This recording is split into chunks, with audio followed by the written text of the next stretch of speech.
جو خطبہ دیا، بس آخر میں اس خطبے سے چند الفاظ ہم سماعت کریں اور اب ہم اختتام کی طرف آتے ہیں۔ آپ نے خطبے میں اشعار پڑھے۔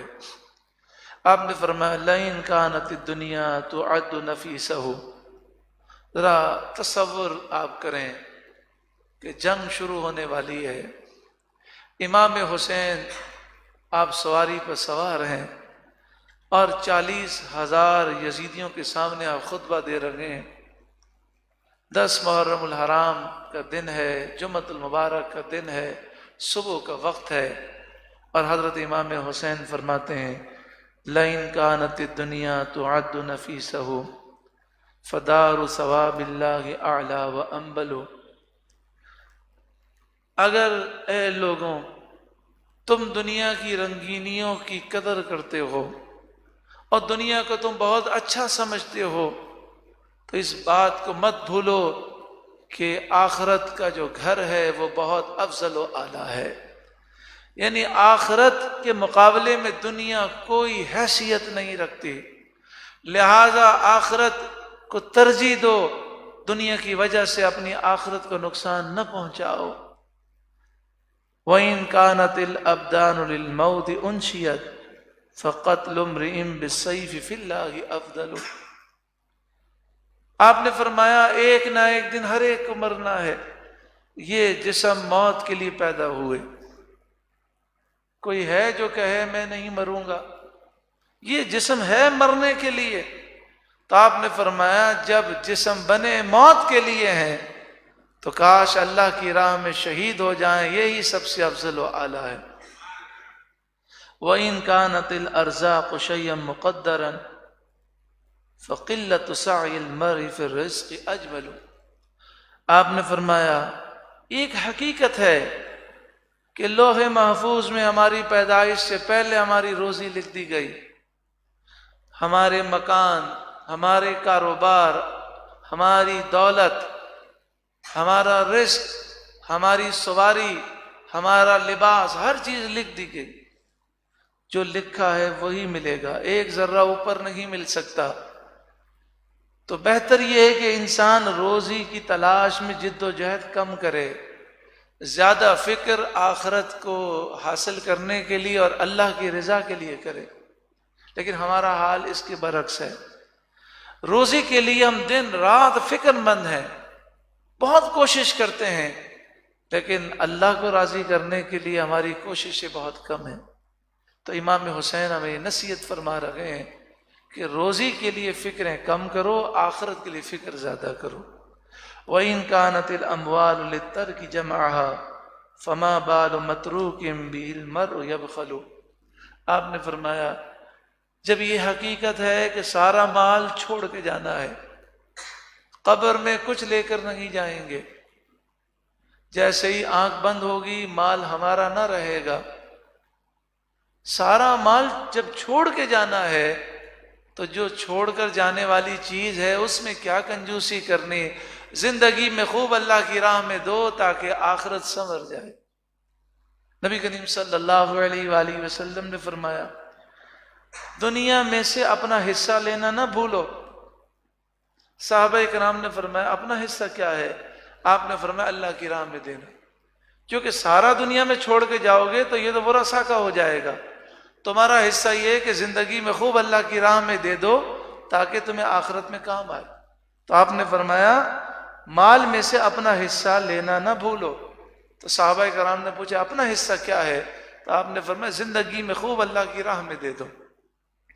آپ صلی اللہ علیہ وآلہ وسلم نے فرمایا کیا تم میں سے کوئی یہ ایسا ہے جو اپنا مال پسند نہ کرے دوسرے کا مال پسند کرے؟ یعنی انسان یہ چاہے میرے پاس مال نہ ہو دوسرے کے پاس ہو۔ لوگوں نے عرض کی ہم تو ایسے نہیں ہیں، ہم تو یہ چاہتے ہیں کہ مال ہمارے پاس آئے، ہم اپنے مال سے خوش ہوتے ہیں۔ آپ نے فرمایا لیکن عمل تو تمہارا اس کے برعکس ہے، کیونکہ تمہارا مال تو وہ ہے جو تم نے خرچ کر دیا اور جو تم نے اللہ کی راہ میں دے دیا۔ جو لباس پہن کر پرانا ہو گیا وہ تمہارا مال ہے، جو کھانا تم نے کھا کر فنا کر دیا وہ تمہارا مال ہے، اور جو تم نے اللہ کی راہ میں دیا وہ تمہارا مال ہے۔ باقی تو ورثہ کا ہے. تو تم دوسروں کے لیے مال جمع کر رہے ہو اور اپنے کے لیے اپنا حصہ نہیں لیتے. اس سے مراد یہ ہے کہ انسان کو چاہیے کہ وہ یہ سمجھ لے کہ میں جن کے لیے کوشش کر رہا ہوں وہ دوسروں کے لیے کوشش کر رہا ہوں. میرے لیے کوشش یہ ہے کہ میں اللہ کی راہ میں دوں، میں دین کے کاموں میں مال خرچ کروں. پھر حضرت امام حسین نے فرمایا یا دہر اُفل لک من خلیلی کم لک بالاشراق والاسیل من صاحب او طالب قتیل والدہر لا یقنع بالبدیل وانما الامر الى الجلیل وکل حی سالک السبیل. الفاظ کتنے پیارے ہیں. اس میں مفہوم یہ ہے، آپ نے فرمایا یہ دنیا بے وفا ہے. انسان کبھی اپنے مال پر، کبھی اپنی صحت پر، کبھی اپنی جوانی پر اتراتا ہے. یہ سب فنا ہونے والی چیزیں ہیں. بات یہ ہے کہ سارے معاملات کا اختیار اللہ وحدہ لا شریک کو ہے. وہ جو چاہتا ہے وہ ہوتا ہے. آپ فرماتے ہیں اذا ما غدک الدہر فلا تجنح الى الخلق ولا تسأل سوى اللہ المغیث العالم الحق. آپ نے فرمایا اے انسان، جب تو پریشان ہو جائے تو لوگوں سے فریاد نہ کر، کیونکہ لوگ وہ ہمارا کیا ساتھ دیں گے. اللہ کی بارگاہ میں رجوع لا، اللہ مدد فرمائے گا تو مشکلات آسان ہو جائیں گی. فلو عشت وقد طفت من الغرب الى الشرق لما صادفت من يقدر ان يسعد او يشقي. اگر تو سارے دنیا کے لوگوں کو اپنے ساتھ ملا لے، سب تیرے دوست بن جائیں، تو بھی اللہ کے عذاب کو تجھ سے دور نہیں کر سکتے. اگر اللہ ناراض ہو جائے تو تجھے سارے دوست مل کر بھی کوئی فائدہ نہیں دے سکتے. مراد یہ ہے کہ اللہ کی بارگاہ میں جھک جا، اللہ کا فرما بردار ہو جا. حضرت زینب جو امام حسین کی بہن ہیں، آپ انہیں وصیت فرماتے ہیں اتق اللہ، اے میری بہن ہمیشہ اللہ سے ڈرنا. وتعزی بعزاء اللہ، اور اللہ کا ذکر کرنا، اس سے تجھے حوصلہ بھی ملے گا اور تسلی بھی ملے گی. وَاعْلَمِي أَنَّ أَهْلَ الْأَرْضِ يَمُوتُونَ، اس بات کو جان لے جتنے لوگ زمین میں ہیں انہیں موت آنی ہے.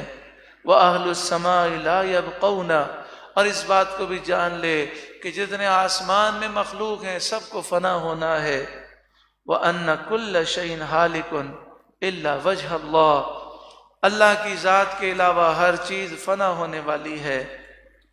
ابی خیر منی و امی خیر منی و اخی خیر منی ولی ولہم ولکل مسلم برسول اللہ اسوہ. انہوں نے فرمایا کہ میرے والد کی بڑی شان ہے، میری والدہ کی بڑی شان ہے، میرے بھائی کی بڑی شان ہے.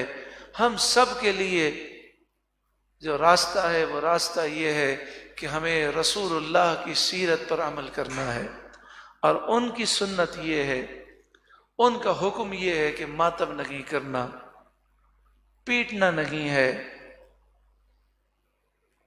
اور چہرے پر نہیں مارنا، گریبان نہیں پھاڑنا، چلا چلا کے رونا نہیں ہے، اپنے جسم کو تکلیف نہیں دینا. یہ سارے کام حرام ہیں اور اس سے اللہ تعالیٰ خوش نہیں ہوتا. تو بتائیے کہ جو کربلا والے تھے انہوں نے میدان کربلا میں ماتم نہیں کیا، نہ زنجیری ماتم کیا، نہ خنجروں کا ماتم کیا. تو نہ یہ ماتم کرنا صحابہ کا طریقہ ہے، نہ اہل بیت کا طریقہ ہے. کن لوگوں کا طریقہ ہے؟ یہ وہ لوگ تھے جو شیعان علی تھے. جب شہداء کے سر پہنچے کوفہ میں